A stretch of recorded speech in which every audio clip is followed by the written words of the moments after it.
We're going to talk today about a tool company that scaled. How much did you scale time at Back Tools? When they came to us, they were spending about 5 to 10K a month on ads, and now they're spending 150K and up. We've maintained about a 4x return, which is really hard to do. Normally, ROAS goes down or kind of levels out when you get to a certain spend. You can't look at ROAS, dude. It's putting blinders on your business, and you're not going to be able to grow and scale. You don't have to have a 10x ROAS for things to work on Meta or any platform. It's audience segmentation, top, middle, and bottom of funnel ads. You have to speak to people differently that added to cart than you would that don't know you. You turn off Meta, and then your Google ads tank.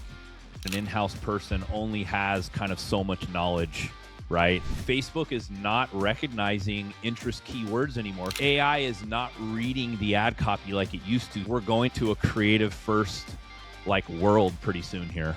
AI is going to spit out Meta's best practices. Meta recommends isn't always the best for what's going on in the trenches, right?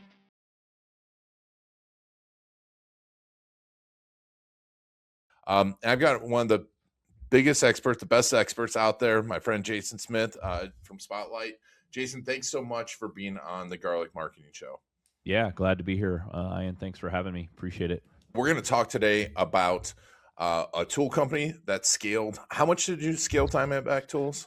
Oh my gosh. Well, let's see. When they came to us, they were spending about, 5 to 10K a month on ads. And now they're spending rough 150K and up pretty much. Depends on the month, but yeah, we've scaled them quite a bit.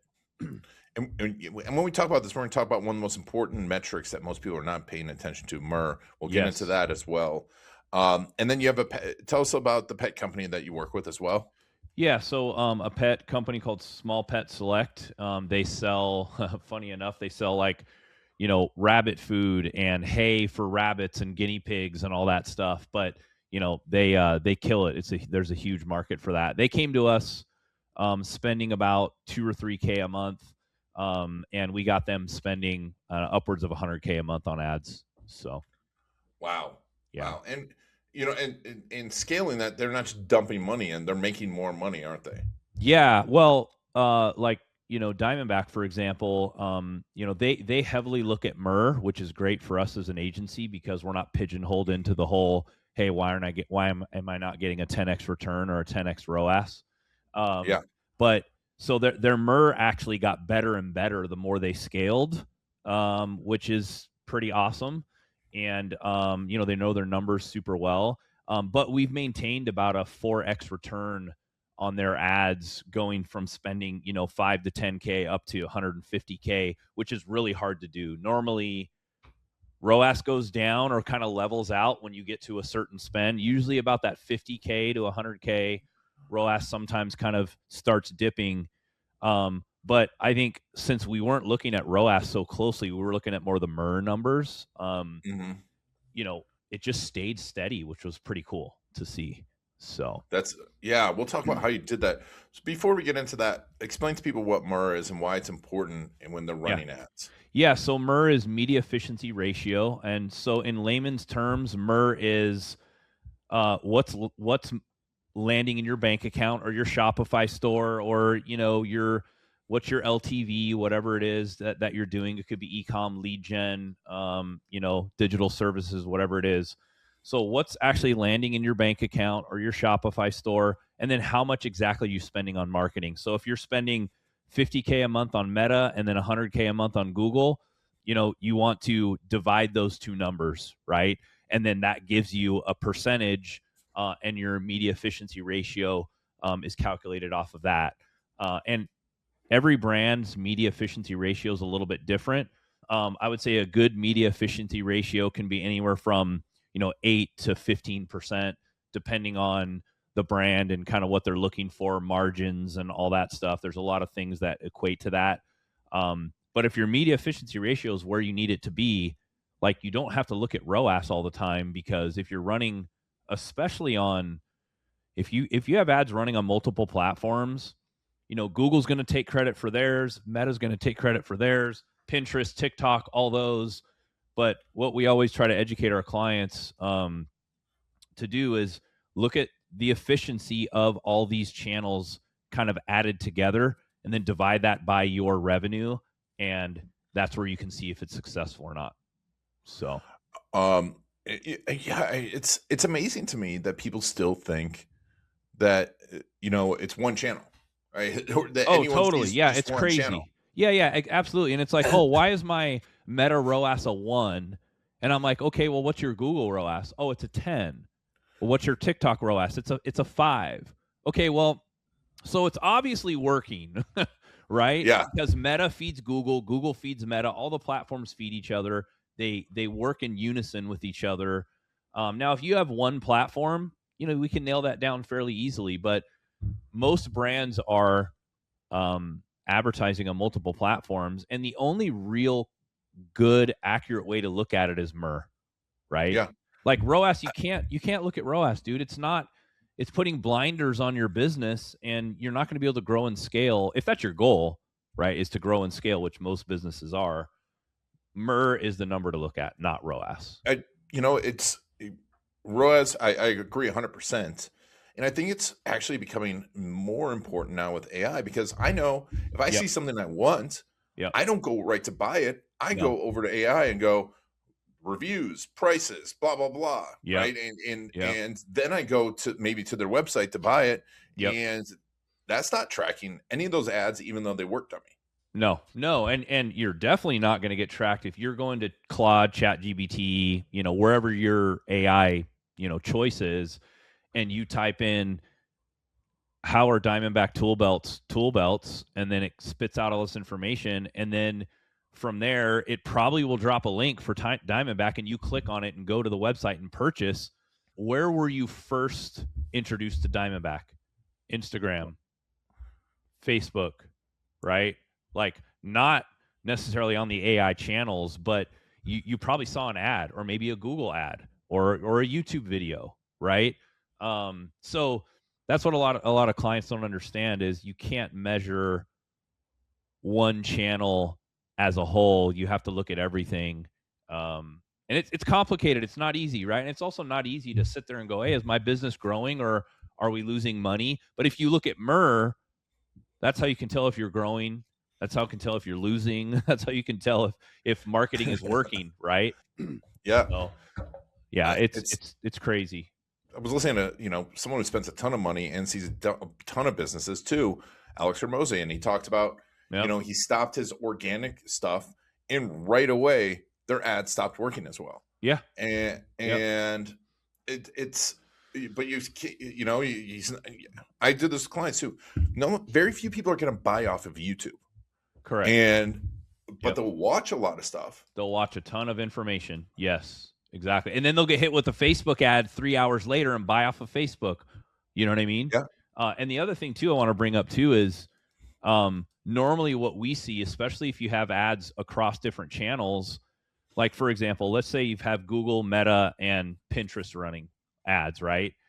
You turn one of those off, and then all of a sudden, especially Meta, right? Like Meta, you turn off Meta, and then your Google ads tank. Well, there's a reason for that, right? Maybe Meta's not your most profitable channel, but then you turn it off and go, oh, okay, let's take the $50K we were spending a month on Meta. It's not as good. Let's put it back. Let's put it into Google, and we'll have triple the spend there. But then as soon as you turn off your Meta ads, all of a sudden your Google ads tank.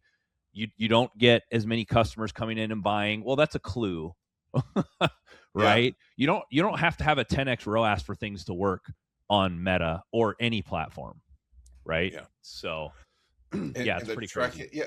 And so let's talk through. So Diamondback Tools, when they came to you, and I want to talk a little bit how, as you go through this, tell me how maybe AI would shift in the changes now in Facebook and Meta would have shifted what you're doing.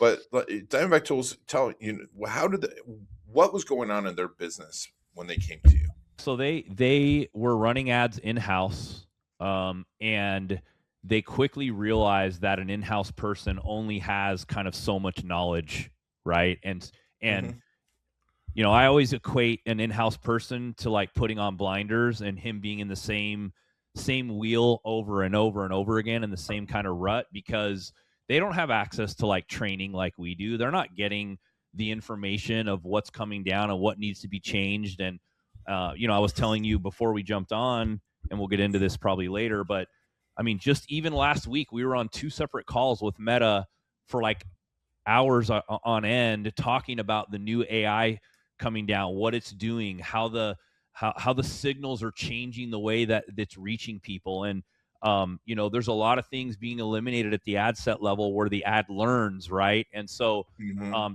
we're going to have to change the way we set up our campaigns now, but that's good because we're all evolving. And it's just depending on how the AI is reading the data. Like it's not actually reading ad copy as much anymore. Ad copy is still important to the end user, to the consumer, but AI is not reading the ad copy like it used to. So now it's very creative heavy. So whatever you're doing in creatives, that has to stand out, where, a year ago you could write 5 different versions of copy. The system will recognize it as a complete different ad. But now if you have 5 versions of copy, but your creatives aren't different, then it's the same ad in Meta's AI's eyes, right? So there's a lot of things changing and coming down the pipeline that advertisers and business owners need to be aware of, because we're going to a creative first like world pretty soon here. Yeah. And yeah, it's getting crazy. So It is. It is. a lot of changes, yeah, coming down. So A lot of changes. Yeah, but like you said, you're ahead of it. You hear from people, yeah, and also I mean, this was the big thing about agencies that most people discount is you're seeing like multiple companies, what's going on in them, multiple trends.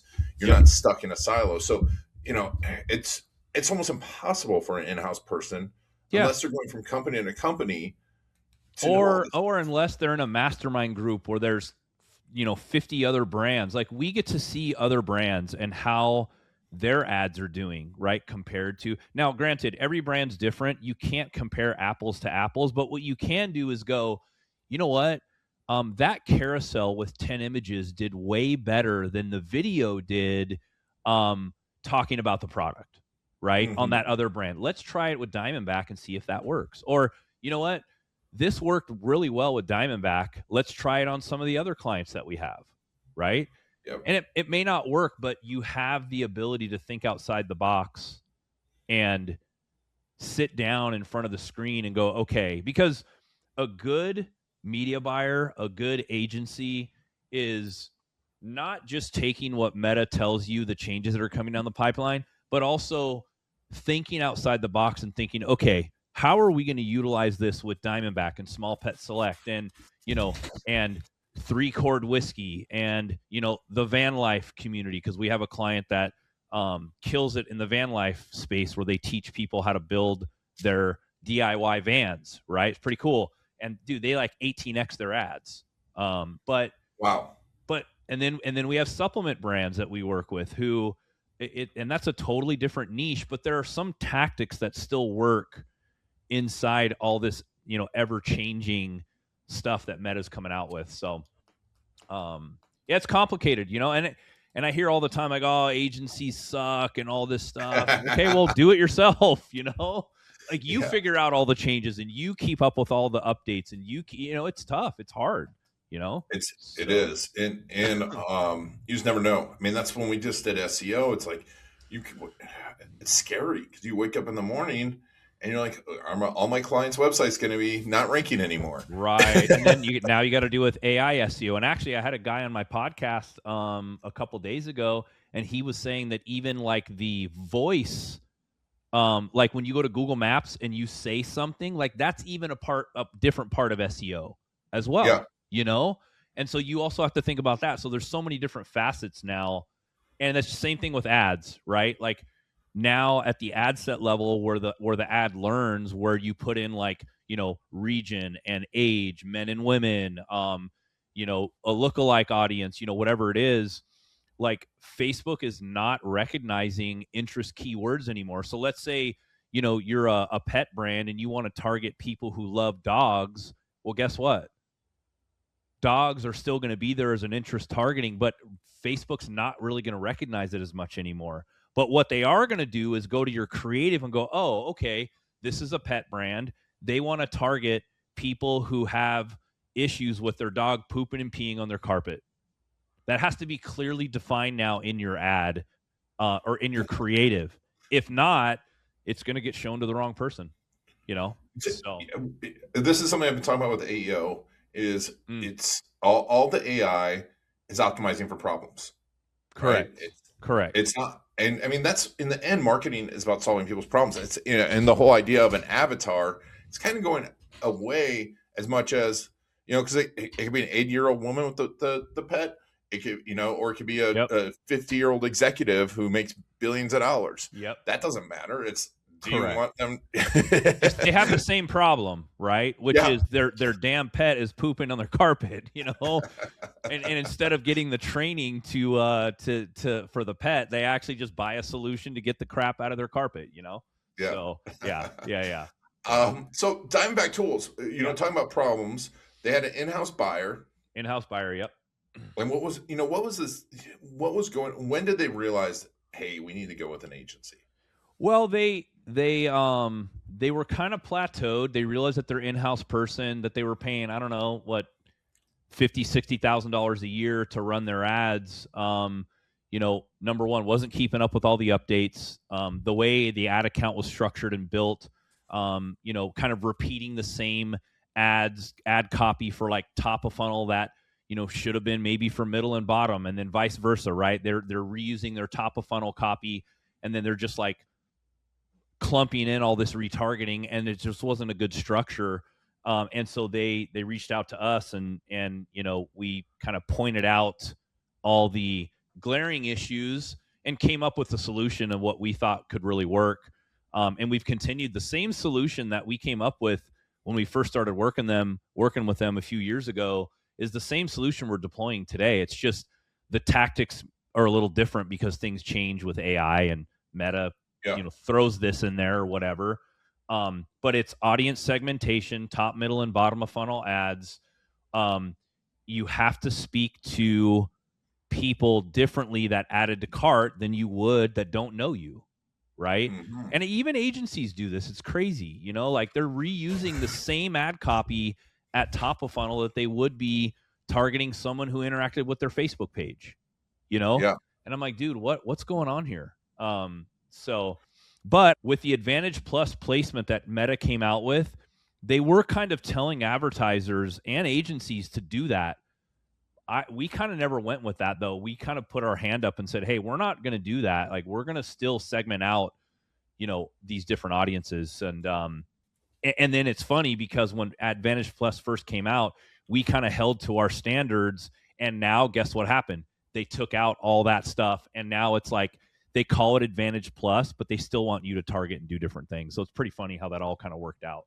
But yeah, tell me how the process with Diamondback Tools, when you talked to them and you looked at it, what did you see in their accounts? Like that you said that it was all flat, and what was going on that was wrong? Just like one campaign spending a few $100 a day, broadly open, with maybe 3 to 4 versions of images and videos, but like one version of copy, right? And it's just very simple setup. And Facebook will tell you, oh, we want a simple setup, but like, man, you can't just like have one campaign up and running, not being testing anything and just let it run, right? And hope for the best. You have to add variation. There has to be testing going on. So that was it, right? And then there was one catch-all remarketing campaign that was up, which was like Facebook, Instagram engagers were in the campaign, add to cart people were in the campaign, product viewers were in the campaign, and you have to split those out. Those are two completely different audiences. So we came in and did what we call our strategic review. And actually, I do it a little bit differently. I actually do it live on a video, which they were like, oh man, this dude is like that confident that he can come in and actually just do it live. And I'm like, yeah, let's pull up your ad account and let me take over your mouse and I'll show you what I think. So we do two ways, either live on a call with the client or I can record a video, but it's me in the platform letting you know what I see, good and bad. And hey, if it's great and the agency or whoever's doing your ads is doing a great job, I have no problem saying that, you know. But these guys, their goal was to be spending 50 to 100K on ads within the next 6 months, and you weren't going to get there with 2 campaigns and everything just kind of wonky. No, Right? I mean, but it's tough to see through that, Yeah, it is. because and also like I know just from marketing, like I talk to great marketers. We work with amazing Sure. marketers, Yeah. and they're like, and I just had one that's a mutual friend, and then he's like, I never thought of it that way, right? Because you're just too close to your product, you're too Right. close to it all, Correct. which you should be, but and then we get, like you said, you get in a rut, and you're like, this needs to be it, this needs to be it. You go in circles. So Well, and change is also hard, dude. Like when yeah. Meta comes and they changes something, like, do you really want to have to think about, oh man, now I gotta do this and now I gotta change the way we do that, It's tough, right? Yeah, Yes. I don't want it, but you have to do it. In this industry, you have to be open to change. And with all the stuff going on right now with AI, dude, I listen to a daily AI podcast right now because I feel like I'm falling behind. So I'm like, okay, what am I going to do about it? Am I just going to let it go, or am I going to arm myself with information to be able to change?